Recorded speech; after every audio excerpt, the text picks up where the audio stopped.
अब यो शासनिताको सबै इतिहास एकचोटि मैले सोचेँ र केही साथीहरूसँग मैले 65 सालबाट छलफल चलाएँ। यो 7 सालदेखि यहाँ प्रजातन्त्रका कथाहरू धेरैपटक वाचन भए। 7 साल, 46 साल, 47 साल, 62, 63 साल। अब त्यसपछि यहाँ चाहिँ तपाईँको आर्थिक विकासका कुराहरू भए, यहाँ चाहिँ धेरै ठुल्ठुला कुराहरू भए। तर देश झन् अधोगतिमा चाहिँ के कारणले गइरहेछ होइन। अब यो चिज खोतल्नु हामी कहीँ फसेका छौँ भन्ने अनुभव मलाई भयो व्यक्तिगत। हामी कहीँ फसेका छौँ। अब त्यसपछि हामीले केही साथीहरूले 2-4 वर्ष छलफल चलायौँ र एउटा निचोड निकालिकन हामीले 72 सालमा राष्ट्रिय पुनर्जागरण अभियान भन्ने एउटा संस्था बनायौँ, जो अहिले पनि छ। म त्यसका केही निष्कर्षसहित यो जस्तो पूर्वीय दर्शनको औचित्य के रहेछ भन्ने कुरा म त्यहाँ लगेर जोड्न चाहन्छु।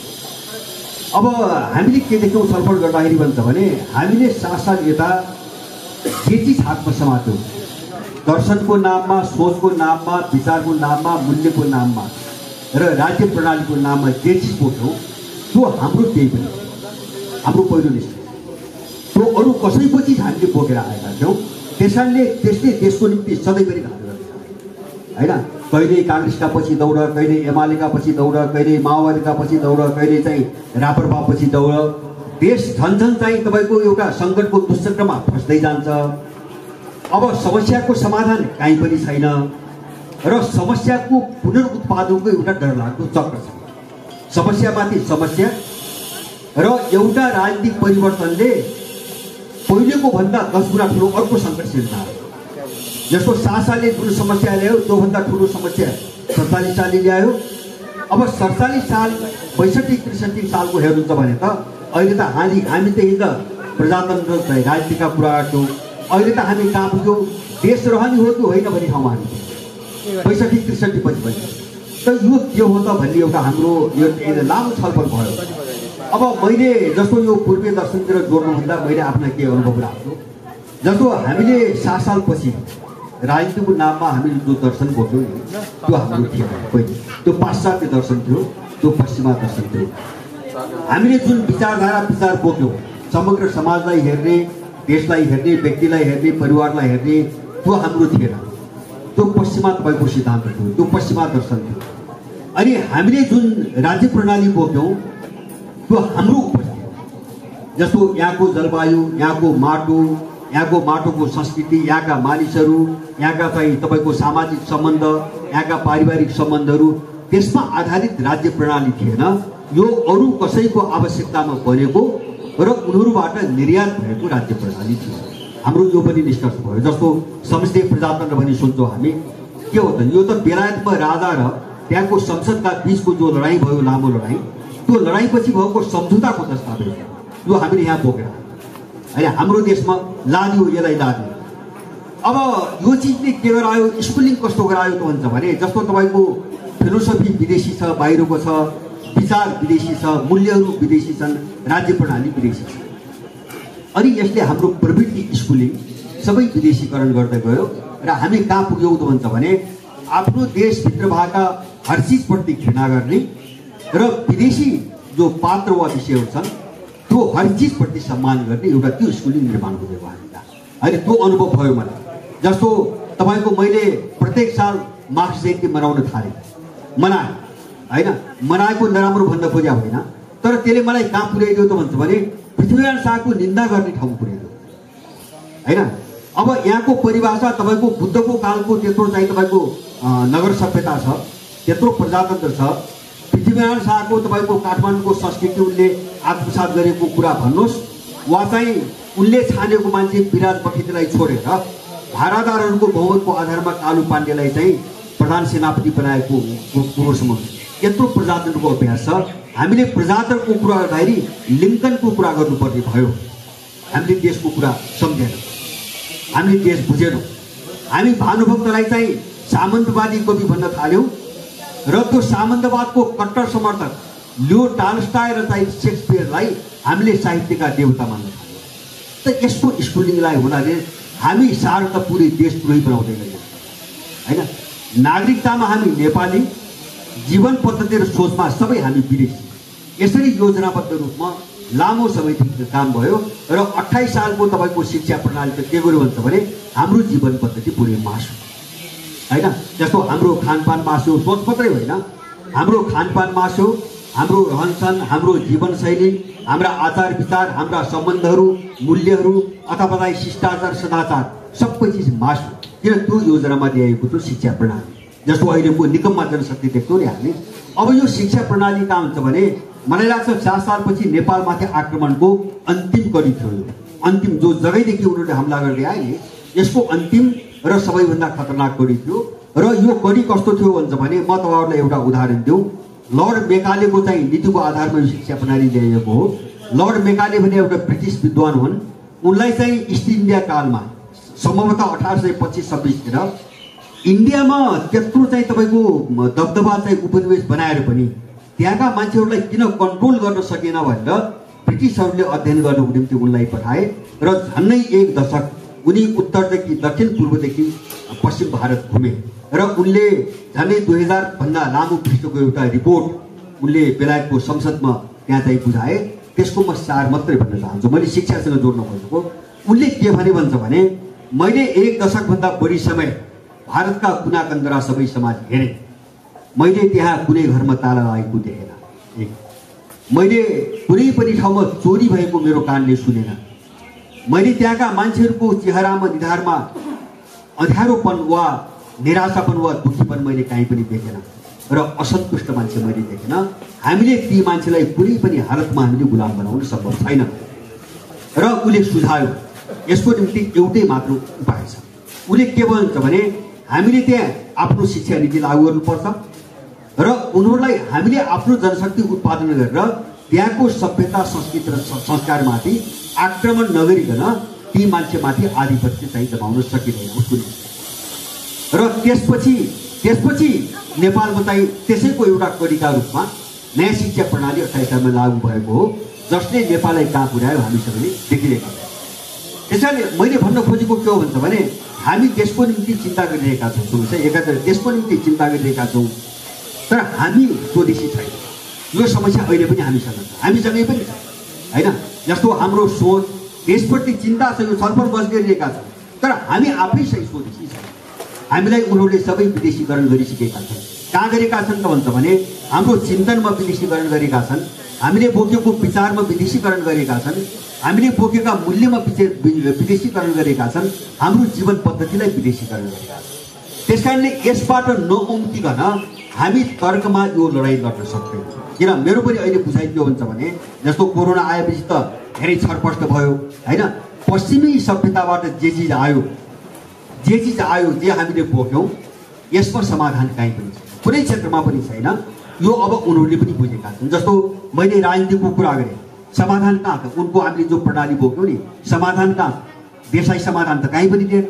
हामीले चिकित्सा शास्त्रमा अघि डाक्टर साहबले भनिसक्नु भयो, चिकित्सा शास्त्र त्यो चाहिँ रोकथाम हो, रोकथाम अवश्य हो तर निदान होइन, रोगको निदान होइन।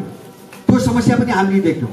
शिक्षा प्रणाली मैले अघि नै भने हामी समस्या बढाइरहेको छौँ। यो शिक्षा प्रणालीबाट बेरोजगारी, उनको जनशक्ति उत्पादन गरिरहेछौँ र त्यो पनि अत्यन्तै असक्षम, बेरोजगार र काम नलाग्ने जनशक्ति उत्पादन गरिरहेछौँ हैन। चौतर्फी यस्तै छ, राज्य प्रणाली यस्तै छ, सबैतिर यस्तै छ भनेपछि अब यो सबै चिजलाई हेर्दाखेरि समाधान कहाँ छ भन्नेमा जानु पर्यो। जस्तो हाम्रो पूर्वीय दर्शन भनेपछि अब त्यसलाई मैले अलिकति बृहत रूपले बुझ्छु। मैले भने नि त्यो चाहिँ सोच पनि हो, त्यो विचार पनि हो, त्यो जीवन पद्धति पनि हो, त्यो मूल्य मान्यता पनि हो, त्यो व्यवस्था प्रणाली पनि हो हैन। एउटै कोणबाट मात्रै चाहिँ हेरेर यसलाई पुग्दैन भन्ने लाग्छ मलाई।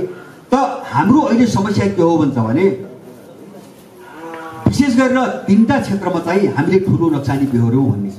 हामी जो पार्टीका पछि लाग्यौँ नि, हामीले 3टा टाइप ठुला गल्ती गर्यौँ भन्ने चाहिँ मेरो निष्कर्ष छ। पहिलो कुरो, अहिलेको नेपालको जो सङ्घर्ष छ नि, जो हामी कुरा गरिरहेका छौँ, यसको नाभिक खोतल्दै जानुभयो भने यो सुगौली सन्धिमा पुग्छ। सुगौली सन्धिपछि नै नेपालको राज्य प्रणालीलाई विदेशीहरूले आफ्नो कन्ट्रोलमा राखे हैन। यो सानो सानो रूपमा, कहिले आर्थिक रूपमा, कहिले सैन्य रूपमा, कहिले के रूपमा देखिँदै अहिले आएर समग्र चाहिँ राज्य प्रणाली गाँजेर अहिले विस्फोटक अवस्थामा पुर्यायो। किन भन्छ भने त्यहाँ त्यो सन्धिबाट हामी एउटा शर्तमा बाँधिएका थियौँ। त्यसैले त्यो युगको अन्त्य नगरिकन अथवा त्यो युगलाई अन्त्य गर्ने रणनीति नबनाइकन हामीले नेपालको यो समस्या हामी हल गर्न सक्दैनौँ। एक मेरो अनुभव एक किन भन्छ भने सारा मेकानिजम उनको हातमा छ। मैले भन्न खोजेँ राज्य प्रणालीको मेकानिजम उनको हातमा छ। त्यहाँ व्यक्ति मात्रै गएर केही गर्न सक्ने सम्भावना छैन, अथवा एउटा पार्टी गएर त्यहाँ केही गर्न सक्ने सम्भावना छैन। दोस्रो समस्या मैले अघि नै भने, अब जो हामीले गुमायौँ होइन, विचारको नाममा अथवा चाहिँ त दर्शनको नाममा, मूल्यको नाममा जे गुमायौँ नि, यसको पुनर्जागरण कसरी ल्याउने भन्ने हाम्रो सरकारको दोस्रो कुरा। पुनर्जागरण भनेको हाम्रो पूर्वीय सभ्यताभित्र के थियो होइन, हाम्रो सोच के थियो अथवा हाम्रो विचार के थियो, हाम्रो व्यवस्था प्रणाली कस्तो थियो, हाम्रो जीवन पद्धति कस्तो थियो। हामीले आफ्नो पहिचानको खोजी नगरिकन र त्यो पहिचानको प्राप्ति नगरिकन यो लडाइँसँग लड्न सम्भव छैन। मैले अघि भने एउटा विरोधाभास अहिले पनि छ हामीसँग। मैले भने हामी नयाँपनको कुरा त गरिरहेका छौँ, तर हामी मान्छे पुरानै छौँ, अहिले पनि पुरानै छौँ। अब यो पुरानो मान्छेबाट पुनर्जागरणको लडाइँ लड्न सम्भव मैले देख्दिनँ। त्यसैले हाम्रो रूपान्तरणको प्रश्न दोस्रो समस्या होइन। जस्तो यहाँ चाहिँ अब केही साथीहरूले अघि नै कुरो उठाउनुभयो होइन, अरू क्रिस्चियनिटीका कुरा उठाउनुभयो, अरूका कुरा उठाउनुभयो। अब उनीहरूको आफ्नो रणनीति त उनको कुरा भयो, त्यति मात्रै भनेर पुग्दैन भन्ने लाग्छ मलाई होइन। हामीमा समस्या हामी छ। जस्तो म तपाईँलाई एउटा उदाहरण दिन्छु। अहिले हामी जो आफ्नो धर्म संस्कृति भन्छौँ नि, सम्भवतः तपाईँको 10,000मा एउटा परिवार पनि अहिले नेपालमा यस्तो छैन जस्तै बिहान उठ्ने बित्तिकै कुनै आध्यात्मिक चाहिँ तपाईँको गतिविधि होइन। म भन्छु यहाँका लोग्ने मान्छेहरू यहाँ हामी जम्मा भएका छौँ, कतिजनाको घर परिवारभित्र बिहान उठ्ने बित्तिकै चाहिँ सामान्य चाहिँ एउटा मानसिक आत्मिक चिन्ता, मलाई त्यो विश्वास छैन। अनि कसरी बच्छ चाहिँ संस्कार। हाम्रो घरका महिलाहरू, मैले भने समस्या कहाँ छ भन्ने कुरो होइन। जस्तो विरोधी कहाँ खेल्छ हामीले त्यो हेरौँ। हाम्रो तपाईँको घरमा उज्यालो भयो, बिहान 4 बज्यो भने 5 बज्यो भने हाम्रो घरका महिलाहरू बम्बईया सिरियलको टिभी खेलेर बम्बईया सिरियल, अनि कसरी बच्छ धर्म, कसरी बचाउँछौ। जस्तो अरूलाई राजनीतिक भाषामा गाली गरेर संस्कार संस्कृति बच्दैन। किन भन्छ भने हामीले जे गुमायौँ त्यही भ्याकुमलाई, त्यही खालीपनलाई उनीहरू भरिरहेका छन्। तपाईँ खाली हुन नदिनुहोस्, उनी खेल्ने ठाउँ हुँदैन। त्यसैले गर्दाखेरि पुनर्जागरण हामीमा सबै हिसाबले पुनर्जागरण हाम्रो दोस्रो सबभन्दा ठुलो चुनौती हो। र तेस्रो चाहिँ हामीले अनुभव गरेको हाम्रो देशको सन्दर्भमा राष्ट्रलाई पहिलो मानेर, राष्ट्र पहिलो भन्ने एउटा मान्यताका आधारमा हामीले राज्य प्रणालीको खोजी गर्ने भन्ने मेरो तेस्रो कुरा। जस्तो यहाँ कस्तो भयो भन्छ भने यहाँ अरू चिजलाई पहिलो मान्यो। जस्तो साथसाथको स्कुल के हो, यहाँ सत्तालाई पहिलो मान्यो होइन, सत्तालाई पहिलो मान्यो। संविधानमा दलीय सर्वोच्चतालाई पहिलो मान्यो। राष्ट्र मारे उनीहरू योजनाबद्ध रूपमा मार्दै आएका हुन्। त्यसैले हामीले राष्ट्र पहिलो भन्ने सिद्धान्तलाई कसरी स्थापित गर्ने भन्ने तेस्रो समस्या मैले देखेको। त मैले भन्न खोजेको के हुन्छ भने हाम्रो राज्य प्रणाली हामी तपसिलका बहसमा नजाउँ। जस्तो यदि पूर्वीय सभ्यता संस्कृति छ, मैले यो विश्व व्यवस्था भन्ने यो भ्रामक काल्पनिक चिजमाथि नै मैले विश्वास गर्दैन। मैले सधैँ विरोध गर्दै आएको। तपाईँको अमेरिका जस्तो ठाउँ, नेपाल जस्तो ठाउँ, चीन जस्तो ठाउँ वा रुस जस्तो ठाउँ कतै केही पनि नमिल्ने होइन, समाजलाई चलाउने एउटै व्यवस्था प्रणाली हुँदैन। काल्पनिक यो लुटको सिद्धान्त होइन। एउटै प्रणालीले संसार चल्दैन। संसार आफ्नो ढङ्गले चाहिँ विकास भएको छ। आफ्ना सभ्यता छन्, आफ्ना संस्कार छन्, आफ्ना चाहिँ पन छन्, आफ्ना रीतिरिवाज छन्। त्यसैले हाम्रो के हो, मैले सुरुमै भने हाम्रो राज्य प्रणालीमा हामी चाहिँ तपाईँको मलाई के लाग्छ, यदि तपाईँको प्रजातन्त्रकै कुरा गर्नुहुन्छ भने प्रजातन्त्र भनेको के, तपाईँको दल खोलिने कुरा प्रजातन्त्र हो त? प्रजातन्त्र नभए के अरे चाहिँ दल नभए प्रजातन्त्र हुँदैन। अनि ती प्राचीन गणराज्य भने के, अहिलेका भन्दा उन्नत प्रजातन्त्र भन्दा अहिलेको पोलिटिकल साइन्सले पनि पढाउँछ अहिले पनि। त्यसमै त्यहाँ के दल थिए त होइन? ग्रिक चाहिँ तपाईँको गणराज्यमा दल थिए होइन। तपाईँको बुद्धको पालाका जनपदहरू थिए, इन्डियामा त्यत्रो महाजनपदहरू थिए, त्यहाँ चाहिँ तपाईँको दल थिए। प्रजातन्त्र भनेको नागरिकको सर्वोच्चता, उनको समृद्धि र सन्तुष्टिको कुरा हो प्रजातन्त्र। यहाँ चाहिँ तपाईँको एउटा सङ्गठन खोलेर अनि बाकसमा भोट माग्ने तपाईँको कुरालाई प्रजातन्त्र भनिँदैन। यो बहसमा पनि जाउँ हामी। हाम्रो मौलिकपन खोज्ने कुरा गर्दा मैले सबैमाथि पुनर्विचार गर्नुपर्ने आयो। त्यसैले मैले सुरुमै भने हाम्रो देशको जलवायु कस्तो छ, हाम्रो देशको भूगोल कस्तो छ, यहाँ बस्ने मान्छेहरू कस्ता छन्, यहाँका संस्कृतिहरू कस्ता छन् र हामी सबैको आवश्यकता के हो। हामी प्रणाली, यो आधारमा हामी प्रणालीको बिचमा बहस गरौँ। हामीलाई कस्तो शासन प्रणाली चाहिएको छ, हामीलाई कस्तो आर्थिक चाहिँ तपाईँको विकासको प्रणाली चाहिएको छ, हामीलाई कस्तो सामाजिक सांस्कृतिक प्रणाली चाहिएको छ, त्यो विदेशी कोषमा बहदिन जरुरी छैन। र अन्तिममा मैले एउटा कुरो जस्तो यो विध्वंस नेपालको हुँदै गयो नि, यसका पछाडिको एउटा त हामीले उनको बोक्यौँ, त्यो छुट्टै कुरा भयो। अब उनको कति खतरनाक छ पश्चिमाहरूको, उनको कति विध्वंसकारी छ, उनको सभ्यता, उनको दर्शन र उनको विचार कति विध्वंसकारी छ भन्ने म एउटा उदाहरण तपाईँलाई देखाउँछु। युरोपियन र अमेरिकन सभ्यता कस्तो हो भन्छ भने त्यो राष्ट्रको निषेधको चाहिँ एउटा प्रक्रियाबाट बनेको सभ्यता। म तपाईँलाई के उदाहरण दिन्छु, जस्तो युरोपियन राष्ट्र कसरी बने। युरोपियन राष्ट्रहरू जाति निषेधको प्रक्रियाबाट बनेका छन् र एसियाली राष्ट्रहरू समुन्वयको बाटोबाट बनेका छन्। त्यसैले युरोपमा जुन जाति सत्तामा थियो त्यसका विरुद्धमा जुन जातिले सफल विद्रोह गर्यो त्यो जातिको नामबाट देशको नाम राखियो। रुस नाम रसियन जातिको नामबाट राखेको नाम हो हैन। जर्मनी चाहिँ जर्मन जातिको नामबाट राखेको देश हो। अथवा हामी सर्बिया भन्छौँ, त्यो सर्ब जातिको नामबाट छ। तर तपाईँ पूर्वीय सभ्यतामा हेर्नुहोस्, कुनै जातिको नामबाट कुनै देशको नाम छैन। यहाँ राष्ट्रहरू समन्वयबाट बनेका छन्। यहाँ शासकदेखि यहाँ पृथ्वीनारायण शाहको मात्रै कुरा हुँदैन। हामी त्योभन्दा बढी पुज्छौँ भक्ति थापालाई, हामी त्योभन्दा बढी पुज्छौँ तपाईँको के अरे चाहिँ कालु पाण्डेलाई अथवा अमरसिंह थापालाई अथवा विशेनगरजीलाई हामी चाहिँ सम्मान गर्छौँ। हामी नेपाल एकीकरणको कुरा गर्दाखेरि हामी विशेनगरजीको कुरा पनि छोड्दैनौँ। तर त्यसकारणले एसियामा जति राष्ट्र बने पूर्वीय सभ्यतामा तिनलाई नागरिक राष्ट्र भनिन्छ। सबैको समन्वयबाट बनेका छन्।